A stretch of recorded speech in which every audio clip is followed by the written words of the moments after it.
your host. That's right, Jessica Koch, and we are back, and this is Profound Professionals. It's an interview series that's been coming to you for 9 years now. Yes, count them 9. We'll have a 10-year anniversary and birthday party next year. We bring you industry experts from all over the world. They help improve your personal life. They help you grow your business. They help you do the amazing things that you want to do.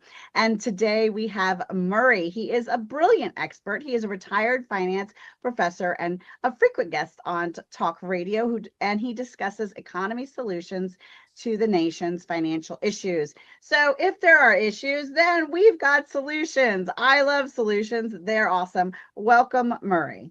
Well, thank you, Jessica. It's a pleasure to be with you. All right. So tell us about your journey and story, and tell us about being a finance professor and all the great solutions you have to keep us ahead of the curve and going strong, no matter what the economy looks like. You know, I've seen and done research that no matter how low things have gotten, there's always people doing really, really well. So there's always a way to thrive in any state of the economy. And I plan on staying on the thriving side, all the things that happen. So give us a bit of your journey and story. Well, my journey began in August 1949 when I arrived in America with my parents and older brother. My parents were the only ones who survived the Holocaust in their native Poland. I grew up in New York City in the 1950s and 60s, got married in 1968, the year I graduated from college. So my wife and I have been married for 57 years. Oh, that's beautiful. We don't have any children. She was a New York City teacher and administrator. I did. Well, then you had lots of children. Well, I actually, in the 35 years I taught at Ramapo College in New Jersey, I taught thousands of students, and I consider them part of my family because I hopefully instilled enough knowledge in them that they were able to go into the business world and do the things they do best, which would become productive and an asset to their business, to their community, and just lead a very productive and ethical life. I think that's beautiful. And I think that's absolutely true that those kids do belong to you.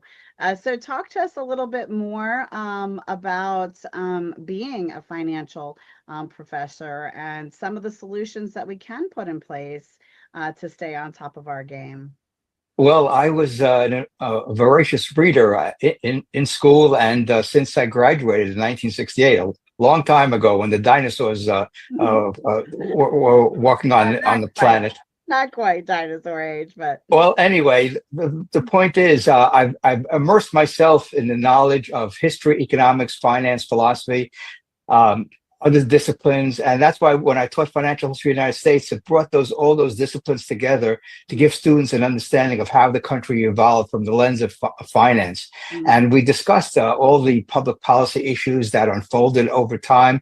And I noticed a pattern in U.S. financial history that there seems to be 100-year cycles when things reach a peak and we have a major financial crisis. And that's why I recently, in my research, since we have these 100-year cycles, and I don't know why there are 100 years. I don't have an explanation for that. But if the trend follows, we had a big crisis beginning in 1929, and 100 years later is 2029. So I'm on a mission now. It's called the MAFI mission, Make Americans Financially Independent, in order to avoid any kind of financial crisis that could be coming down the pike. And I think it's virtually inevitable given my understanding and research into history, economics, finance. And that's why I created a website, mafiusa.com, where people can order a hat and they can be part of this movement, which is we are too dependent upon Big Brother in Washington, D.C., and we need to have more entrepreneurship in this country. We need to have more ethical values in this country, and that would solve a lot of the problems facing America. And I'm also a big believer in the nonprofit sector, which we'll talk about as well.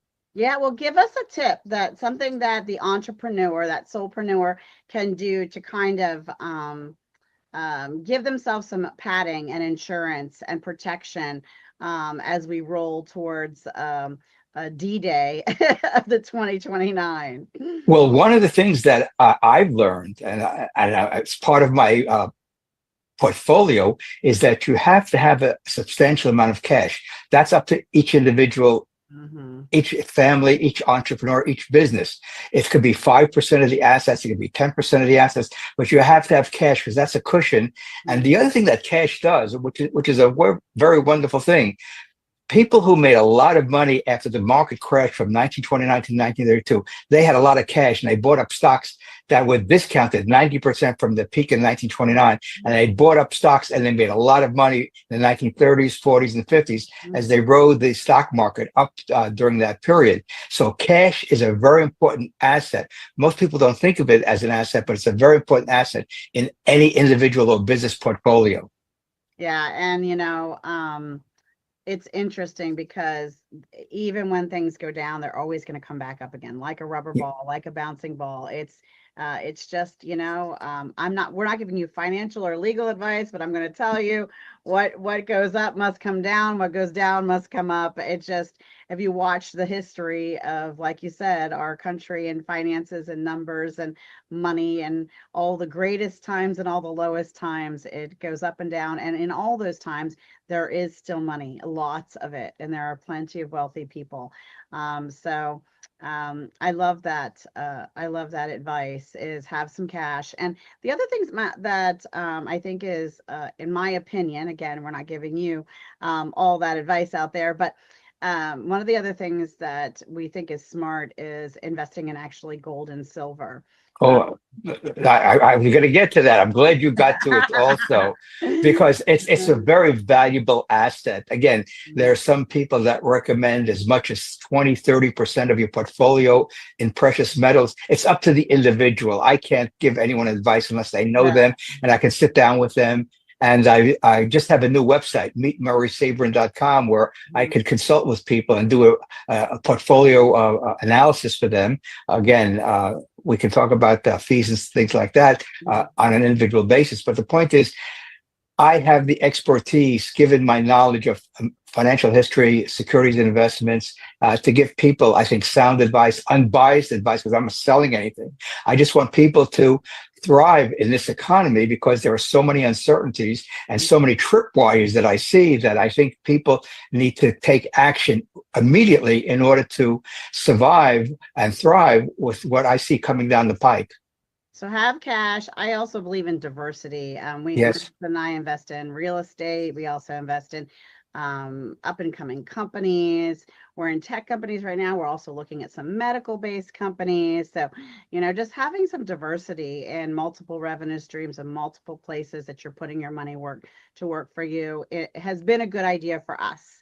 Right. I'll never give financial advice, but I'm certainly having a lot of fun learning and doing different things and keeping things diverse. But have cash. That's a great tip. That's our tip for today. How about a nonprofit cause you care about, Murray? Oh, in 2003, I hosted a symposium at Ramapo College on healthcare. And one of the speakers there was the founder of a nonprofit health center in Red Bank, New Jersey, and a retired physician in Bergen County, where I lived in New Jersey, called me up at my college office and said, I heard that you are very interested in nonprofit health centers. And would you be interested in becoming a trustee? Because we want to put one together in Bergen County. I said, sign me up right away, because this to me is the alternative to Medicaid by providing quality health care at no cost to the taxpayer, because these are all voluntary donations from people, from foundations, from businesses. Volunteer doctors and nurses work at these facilities. There's one here in Naples, Florida, called the Neighborhood Health Clinic. They have not taken a penny of taxpayer dollars because the founders believe that if they're going to do this, they're going to do it the right way, using the quintessential American value of volunteerism. And I've been promoting these. I still support 3 in New Jersey, even though I don't live in New Jersey. I support the one here in Florida. If we could build these out all across the country, we could end the $900 billion cost of Medicaid to the American taxpayer. I love this idea of supporting and giving healthcare based on volunteers. And so much comes from that, right? And again, we're not giving you legal, medical, or financial advice, but if you need to see someone, please get help, get support. But think about having a call with Murray and exploring some of the options there as well. That just might be the right fit for you. How about a book, Murray, that inspired your personal life or helped you grow your business? Oh, there's so many books. I can't tell you how many books that have been in my life that have influenced me. We'll start with one book that I read 50 plus years ago called The Economics in One Lesson by the great journalist Henry Hazlitt, which was published the year I was born. So I have a real great affinity for that book. Wow. It was published right after World War II, and he just describes in such clarity the essence of a market economy and how government policies interfere with that process that cause all these distortions in housing and transportation, in trade, in money and banking.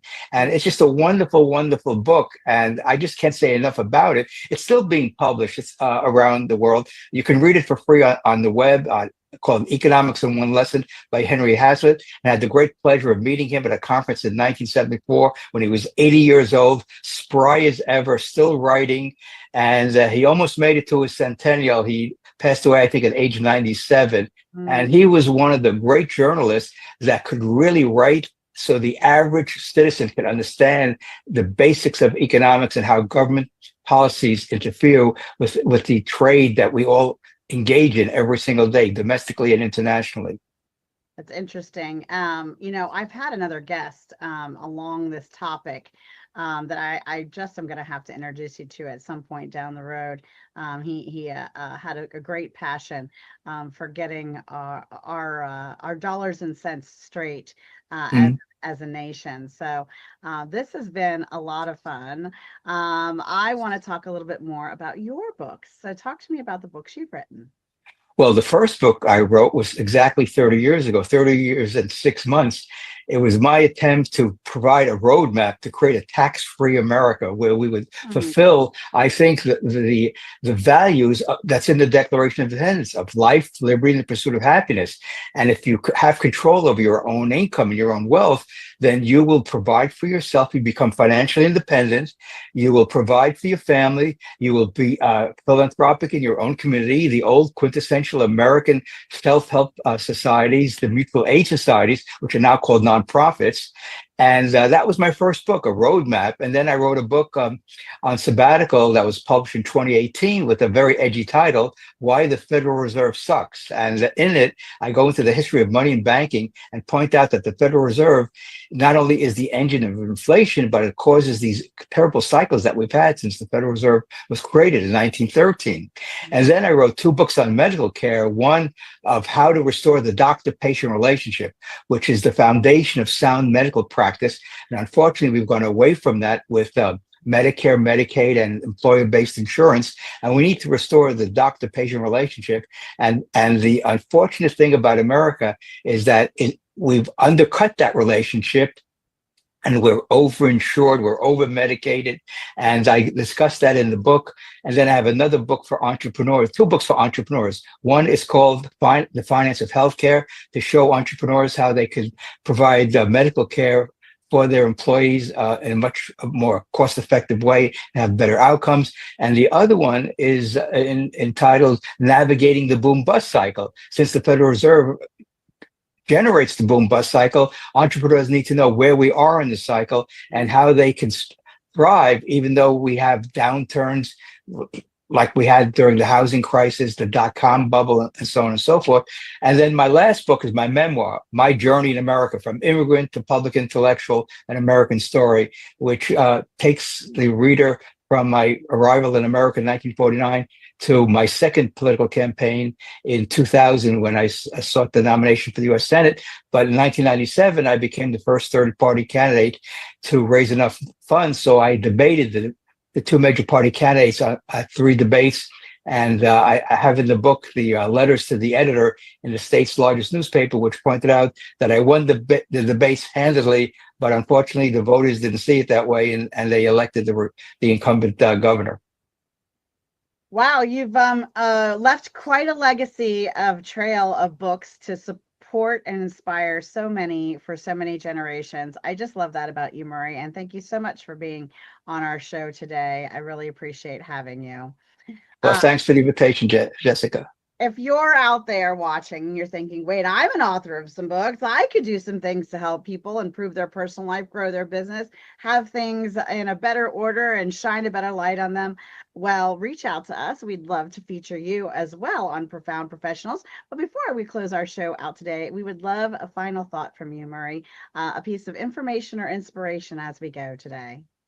Well, being an immigrant who's read the Declaration of Independence numerous times and the U.S. Constitution, I wish the people who make decisions for us in Washington, D.C. embrace the values that I see in those two documents that would give us financial independence, which is really a corollary to the Declaration of Independence, which is about political independence. So I'm advocating life, liberty, and the pursuit of happiness on my new website, mafiausa.com. It's up, it's being revised to give it a bit more oomph, as they say. And I hope that people join this movement because financial independence, I think, is one of the great benefits of being a human being and being an American.